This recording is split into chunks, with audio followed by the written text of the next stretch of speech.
And welcome to Crash Bandicoot 3, also known as...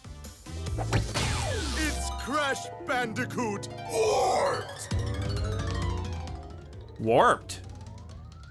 In my opinion, it's the best of the three classic Crash Bandicoot games. But of course, this is one of those fandoms that likes to argue over whether the second or the third game is the best. I too prefer Mario 2. Assassinate me in the comments, excuse me. Sony Computer Entertainment America presents... Oh man, this title screen. Oh, this will bring you back. Studios production. A game created and developed by Naughty Dog. And it was right here where you could hit the X button to skip this animation, but why would you? Look at the ridiculous amount of detail. Crash Bandicoot Warped. Warped! So, unlike the intro cutscenes for the previous two games, we will actually be talking over this next one, because it introduces a lot of new characters and a lot of new things that we won't really be able to process otherwise. Well, there just won't be enough time. Get ready for a Naughty Dog information dump.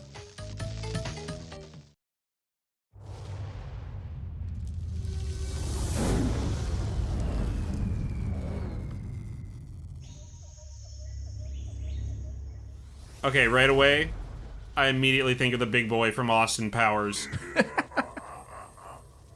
He likes your joke.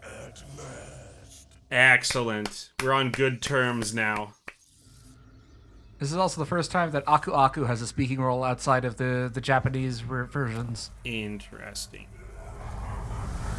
Uka Uka is free? No, it cannot be.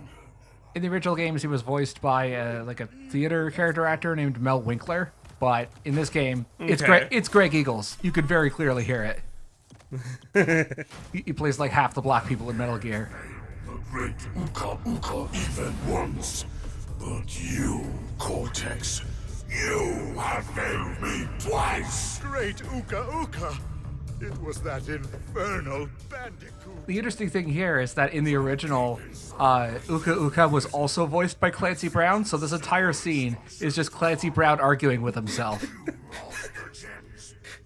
I imagine him being very animated in the recording booth. Oh yeah, I'm sure he had the time of his life. Now no other power source left on this planet. You recognize this voice actor, don't you? I think I do. Setbacks and failed. But since your bumbling has managed to set me free, I am feeling generous. I'm blanking. There is still a way to It's John DiMaggio. power needed Oh. on this miserable planet. And this time, the great Uka Uka will make sure that you do it right. And here's a new character we'll be meeting much later on in the LP. After many eons, my evil twin brother, Uka Uka, has been freed from They look nothing alike. They're fraternal. Okay. to protect the world from his malice. Now, free once again, he must be... Crash, in order to stop Uka Uka, you must look at the number on the back of the CD case. Wait, no, that was the other guy. Never mind. You know, I appreciate that he calls them children, even though Crash is very clearly in his early 30s. Before they do, to open the time portal, simply stand on a button and then jump into the portal. Good luck. So, welcome to the Time Twister. This is the final form of the classic Crash Bandicoot hub world. It functions very similarly to the warp rooms from Crash Bandicoot 2, but now you can access all 5 areas without having to go through a loading screen. Aladdin, Mulan, Prince of Egypt, Big Hero 6, they're all here. Yep. All 5 intellectual properties. None others exist. And we're going to start with Monty Python and the Holy Grail, which is my personal favorite. Crash, crash, crash. Why must you always muck in my mud? Oh, look! I have a mask helping me, too. We will find out which one is more powerful soon enough. I really like Lex Lang's performance in this game in particular. Oh, yeah. Just the right amount of hamming it up. I think I may have turned down the graphics settings a bit too much. This is the original Crash Bandicoot 3. I'm showing this off for a reason because this is the game that introduced many of the quality of life features that were later backported into Crash 1 and 2 on the Sane Trilogy. For instance, when you go on the bouncy crates now, it's 2 Wumpa Fruit at a time instead of 1. And it also shows you on the HUD how many boxes there are in a level. You know, little touches that were added later. Definitely an improvement. And this is one of the new mechanics in the game. This is the slot crate. It will switch between multiple rewards, but if you wait too long, it becomes an unbreakable iron crate. So let's try that again.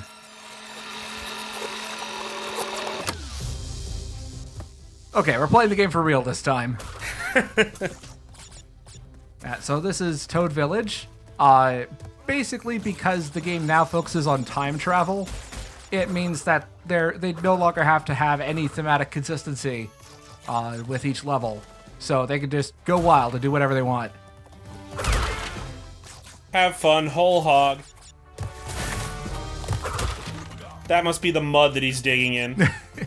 This game is even more impressive when you consider that Naughty Dog had a fairly decent budget of, I think it was $2 million to work with. However, they had less than 10 months to build the entire game. The engine in Crash 3, the engine, or for these platforming sections, uses the same engine as it did for the original games. There will be some new stuff later on. That's the stuff that was built from scratch.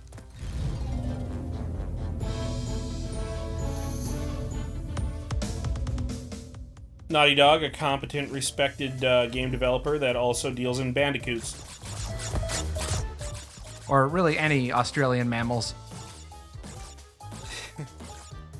So the bonus levels are a bit more on the puzzle-solving side. I mean, it's alternated a bit as the series has gone on, but this one there's less of a focus on platforming or jumping puzzles in the bonus levels, and more so in basically trying to trick you into screwing yourself out of a box or two unless you stop and pay attention.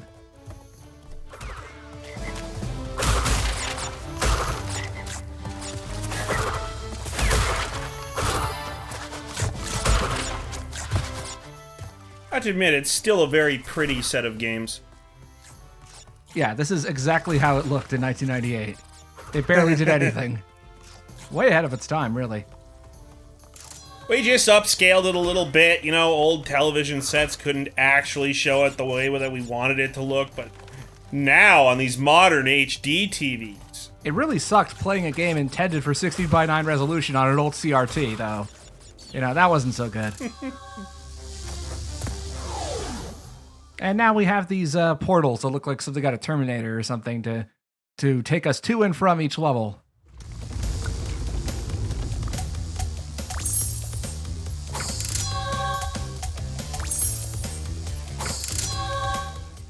And of course, we gotta show the dance. Do the dance part.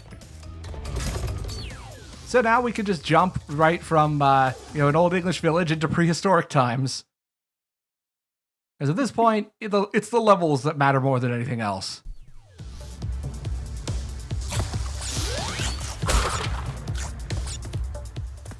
Oh, I smell a chase. Yeah, this is this game's version of the Boulder Chases. Except now it's a Triceratops.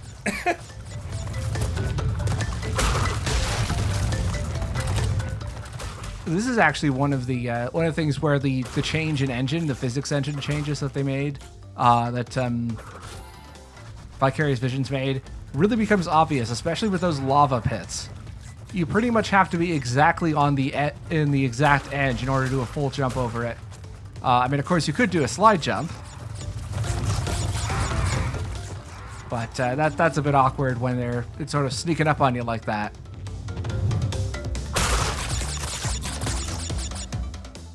It's interesting that it stops for a moment. Well, yeah, it knows the rules of level design. It knows that it respects you enough to give you a breather every now and then, maybe put a checkpoint crate. Listen, I may be an angry Triceratops, but I respect boundaries. Yeah, it knows when you've had enough, and it'll back off for a bit. My safe word is teacup, Crash. What's yours?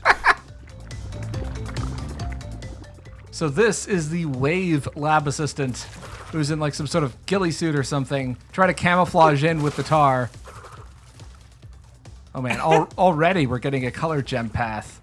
Although thankfully you can still get the clear gem without having to take that. That's an alternate section for the second gem in this area, which we'll be getting later.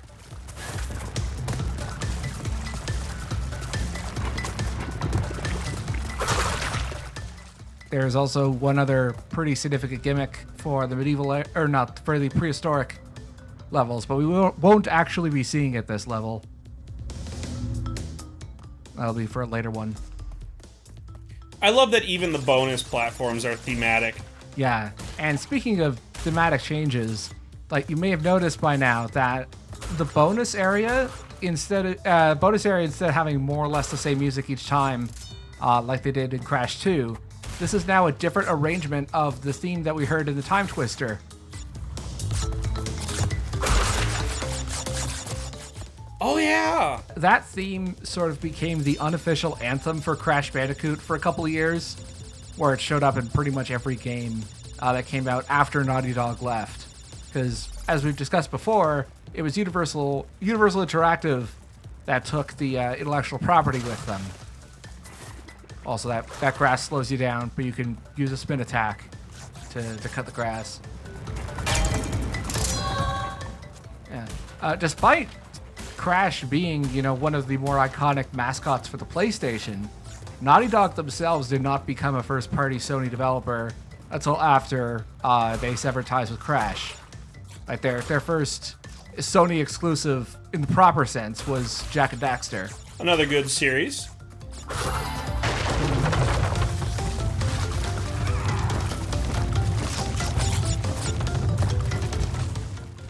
I think there's already been a decent series of LPs of the Jak games, which are basically they're a series of attempts that with Naughty Dog experimenting with open world design, and they become more Grand Theft Auto as the series goes on, essentially. So, just the 2 levels for this update. And as always, bonus content pretty much at the end of every video. This one's on the short side because these levels are pretty long. But, of course, we have plenty of new enemies and such. Also means plenty of new death animations. Oh, I love the death animations. Although, first off, I'm actually going to start with one that I missed from Crash 2, which is, if you remember the bees.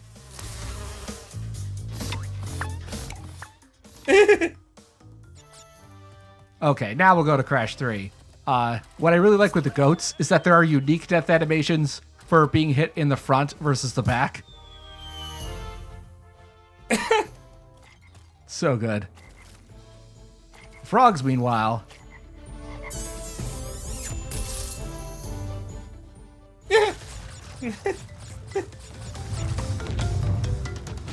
And more of a classic getting squished animation for the Triceratops there. This one I'm not entirely sure. Like, even in the original, the Wave Lab Assistant one was just kind of, I don't know what they were going with that one. And this is a cameo by Nathan Drake on the PS4 version. There he is! Yep, there he is indeed. I think that's is Uncharted 4 design as well. Again, that one was exclusive to the PS4 version. That was unfortunately removed when it got ported over. Aw.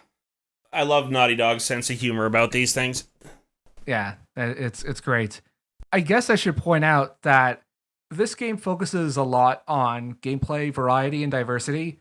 So the 2 levels that we saw, those are the only traditional platforming levels in World 1. It's not always going to be this much of a percentage. Like, I'd say about 2/3 of the levels thereabouts are traditional standard platforming levels, and the rest are there's vehicle levels and like variations on like the hog rides or the polar bear rides from the previous games. Okay. Whereas I'd say before it was more like closer to 15 to 20%. Now it's a good third. I think they do a good job with it, but I know that it was a point of contention when it came out, and one of the anti-3 arguments when it comes to the 2 versus 3 crowd is the emphasis on the vehicle and non-platforming levels. Which, I mean, I can kind of see. They're still fun levels. They're just not what you thought you were getting in a 3D platformer.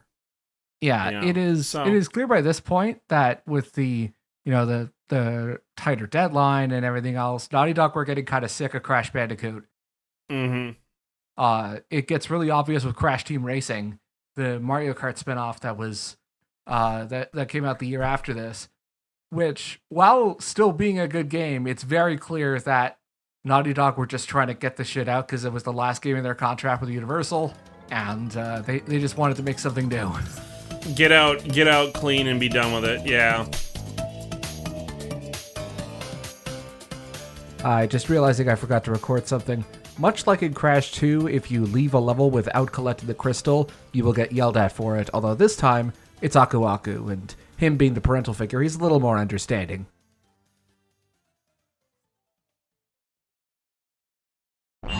Crash, Coco, you forgot to bring the crystal out of that level. Quickly, go back in and get it. Cortex's minions are searching for it as we speak. Crash, Coco, you are not listening to me. Find the crystals that look like this before Dr. Cortex enslaves us all.